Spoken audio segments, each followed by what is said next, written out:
সুপ্রভাত বন্ধুরা, কেমন আছো সবাই? আশা করি তোমরা সবাই ভালো আছো।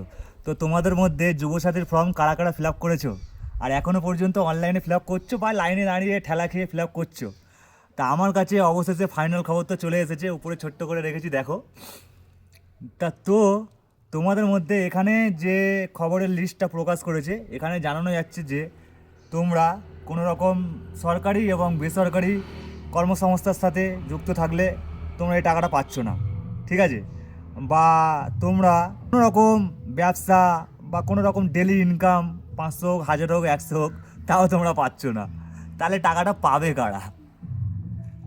যারা যারা এখনো পর্যন্ত 70-75 লক্ষ লোক আমাদের পশ্চিমবাংলায় এই ফর্মটা ফিল আপ করে ফেলেছে, ঠিক আছে, তাদের তো মুখে তো ঝামা ঘষে দিয়েছে, বাটি নিয়ে লাইনে গেছিলো, বাটি ফাঁকা হাতে ফিরে আসতে হচ্ছে, ঠিক আছে? তো বন্ধুরা, যে বলছে যে 1,500 টাকা করে দেবে, 1,500 টাকা করে দেবে, 70-75 লক্ষ লোক এই যুবসাথীর ফর্ম ফিল আপ করে ফেলেছে, এখনও বাকি আছে। তা 1,500 টাকা করে দিলে প্রত্যেক মাসে 11-12 হাজার কোটি টাকা খরচা। এই খরচাটা পাবে কোথায়? ভেবে দেখেছো তোমরা এই খরচাটা আসবে কোথা থেকে? এই এত কোটি টাকা খরচা আমাদের বাংলায় এই যুবসাথীর পিছনে হবে আর কি প্রত্যেক মাসে, এই টাকাটা আসবে কোথা থেকে? তোমরা বোঝো, বাংলাদেশের রোহিঙ্গাদের থেকেও আসতে পারে। বলছি বাধ্য হয়ে, কারণ আমি নিজে তামিলনাড়ুতে পড়ে আছি কাজের সূত্রে, কাজের জন্য এসেছি। আমার ডেলি ইনকাম 700 টাকা হয়, ঠিক আছে? 700 থেকে 750 টাকা আমাকে দেয়।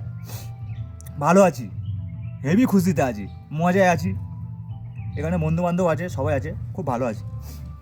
তা হচ্ছে কি, আমাদের পশ্চিমবাংলায় না আছে একটা ভালো কারখানা, না আছে কোনো কাজের ভালো জায়গা, ভালো রোজও নেই কলকাতায়। একটা জিনিস তুমি করতে পারো, চায়ের দোকান খুলতে পারো মোড়ে মোড়ে, চা খাবে লোকে, এর থেকে তোমার ইনকামটা আসবে। কারণ এতে পার্টির লোকেরা বলছে চায়ের দোকান খোলো। ভাই, এই 1,500 টাকা, আমি একটা কথা বলি, এই যে 1,500 টাকাটা আমি নিলাম, এই 1,500 টাকা নিয়ে কি আমার সংসার চলবে? আমি আমি আমি একজন পড়াশোনাওয়ালা ছেলে, মাধ্যমিক দিয়েছি, ঠিক আছে? মাধ্যমিক দেওয়ার পর হয়তো পড়িনি, কিন্তু সার্টিফিকেট আছে। এই ফর্মটা আমি ফিল আপ করলাম, কষ্ট করে ফিল আপ করলাম, একদিন সারাদিন লাইন দিয়ে, 2-3 দিন লাইন দিয়ে আমি ফর্মটা ফিল আপ করলাম, আমার কাজটা হলো, কিন্তু আমি টাকাটা পাচ্ছি না। এই 3-4 দিন যে আমার লসটা হলো, এই লসের টাকাটা তো আমাকে কেউ দেবে না। দেবে কি? কেউ দেবে না। কারণটা হচ্ছে, আমি আমার কথা বলছি, আমি তোমাদের কথা বলছি না, ঠিক আছে?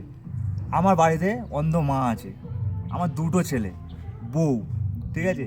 এই 1,500 টাকা নিয়ে আমি কার পেটে ভাত জোগাবো ভাই? হ্যাঁ, তোমাদের বাড়িতেও নিশ্চয়ই আছে, হয়তো কেউ বিয়ে করেছে, কেউ বিয়ে করেনি, এখনো বেকার, কিন্তু কাজ তো তোমরা ছোটো না ছোটো করছি করো। এতে 5 টাকা ইনকাম করলে তুমি এই ফর্মে থাকবে না, এর থেকে তুমি বাতিল। এবার তুমি বোঝো। এবার আমার কথাটা বলি, আমার বাড়িতে আমার ছেলে যে স্কুলে পড়ে, আমার ছেলের মাসে ফিস হচ্ছে 2100 টাকা, স্কুলের ফিস 2100 টাকা। ভাবতে পারছো? আমার 2টো লোন চলে, এই 1,500 টাকাটা নিয়ে কি আমি কার দেবো বুঝে? ভাই ভালো আছি, লাগবে না তোমাদের যুবসাথীর টাকা, বেকার আছি, 700 টাকা 750 টাকা কামাচ্ছি, বাড়ির লোকও খুশিতে আছে, সবাই খুশিতে আছে, পেট ভর্তি করে খেতে পাচ্ছে, শান্তিতে আছি। শুধু একটু কষ্ট, একটু বাড়ির লোকের থেকে দূরে আছি, এটাই কষ্ট, যে আমাদের নিজেদের রাজ্যে থাকতে আমরা অন্য রাজ্যে কাজের সূত্রে পড়ে আছি, এটাই প্রবলেম।